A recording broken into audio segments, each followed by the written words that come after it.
Hey everybody, it's Sean Price here, Price and Price Group of Samson Properties, and it's time for this week's market snapshot, as well as this week's month-over-month review of April of 2025 versus April of 2026. Here we go.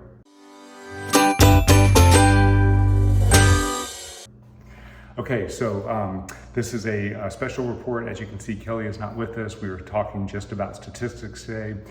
We are looking at our weekly market snapshot, which we look at every week. Just to differentiate between the weekly market snapshot and the monthly market report, the weekly market snapshot, we are looking at lead measures.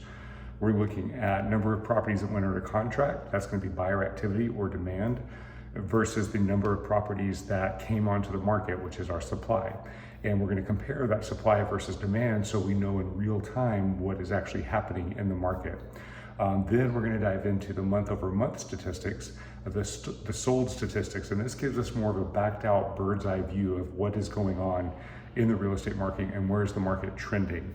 And the reason we use those is to see like what the overall trend of the market is versus real-time decisions. The reason we can't use those to make real-time decisions is because to take the month of April, the closings that happened in the month of April, today is May 17th that I am shooting this video. So that means it's 17 days after the last property closed on April 30th. Let's say a property closed on April 1st. If that property closed on April 1st, it probably went under contract March 1st. So that's a 30-day, March 1st to April 1st, another 30 days to get to May 1st, plus 17 days here. That's 77 days of information that we need to see, but it's 77 days old of what was happening in the March 1st market. So we look at lead data to tell what's happening right now. We look at lag data or sold data so we can see what the trend of the market is. So that's why we're doing both of these reports today.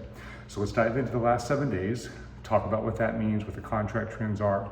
Excuse me, then we'll dive into the month-over-month report. All right, so as always, our black line is our buyer activity, our teal line is our inventory. You can see that both of them dipped the last 7 days, and the inventory dipped a little bit more than the buyer activity. So if you go down here to the buyer's market versus the seller's market increased strength just a little bit. Not a significant change, but just a little bit. We are still in a seller's market. So what does that mean for contracts? What do the contracts look like? We're looking here at Northern Virginia. 39% of the properties in the last 7 days out of 275 contracts, 39% went under contract for above the listing price, 24% went at listing price, and 37% went under. So 63% at or above listing price, 37% below listing price.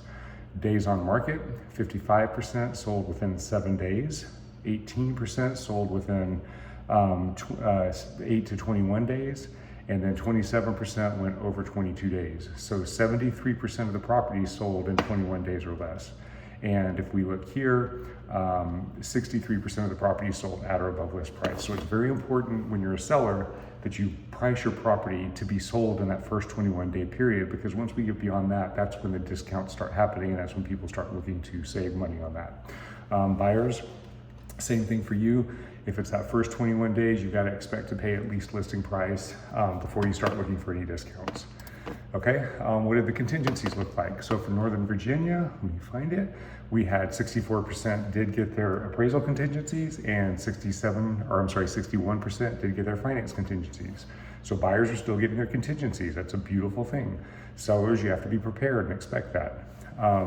Inspection contingencies, 45% of buyers did not get them, 55% did.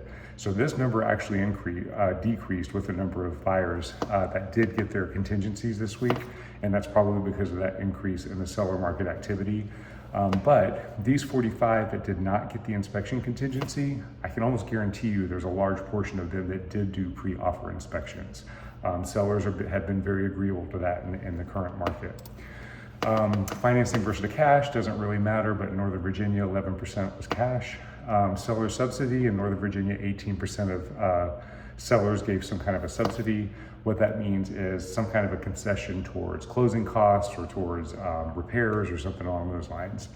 And 98% of these contracts had the seller contributing to buyer agent contribution. This is a very, very important factor. And if you look at this, you can see that 92% were at 2.5% or above. So commission is always negotiable. As a seller, you always have the right to negotiate that. That negotiation actually happens in the sales contract now, but sellers, you've got to be prepared to, if you want to compete with the other sellers in the market, to contribute to that buyer agent compensation. 98% of the sellers were willing to.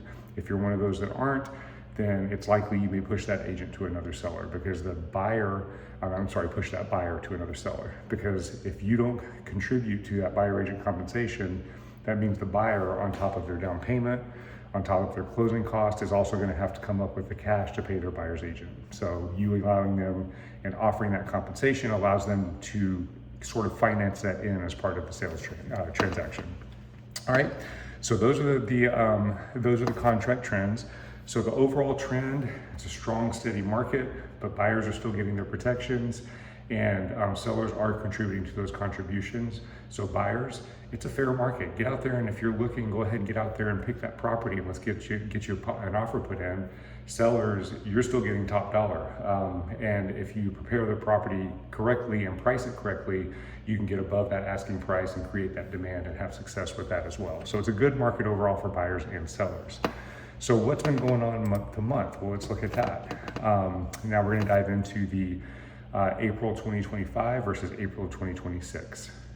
Total number of new listings in 2026, 1852 versus 1608. So it was up 11% month over month or year over year for April from 26 to 25. So 11% increase in inventory, but only 1.4% increase in number of sales. So this explains why buyers are still able to get those contingencies, because that inventory is getting stronger finally. So buyers are having choices and they're able to do that. And how do I know that? Because we have 11% increase in inventory, but only 1.4% increase in number of sales. That means the delta on that is a 10% increase in inventory, giving buyers choices. We're not in a buyer's market, but buyers do have choices. Days on market, April 2025 was 15 days on market. April 2026 is 18 days on market. So it's up by 3 days on market, pretty insignificant. Months of inventory, this is what we call the absorption rate. The common agreement is that 5 to 6 months is a normal absorption rate. Anything under 5 months is a seller's market. Anything above 6 months is a buyer's market. And what this means is that if we took all of the inventory that was on the market right now and we didn't put any new inventory and buyers kept buying at the current frequency, how long would it take for that inventory to sell? And right now it's at three months. So we are still in a seller's market. And then last but not least, the median sales price was $800,000 for April of 2026 versus $770,000 April of 2025, up 3.8%. So prices are still going up. They're going up at a modest rate, but they are still going up. All right, so if you guys have any questions, what this all indicates is that we are still in a growing market. Prices are not having any evidence of trending downwards. So if you're a buyer that's waiting on the fence, waiting for a crash to come, you're just watching the prices go up and it's costing you money. Sellers, it's a strong seller's market. It's a great opportunity for you to get in there. If you're considering selling, now's a perfect time to do it. All right, if you guys have any questions, please feel free to reach out to us, 703-783-2143, and we will see you next week.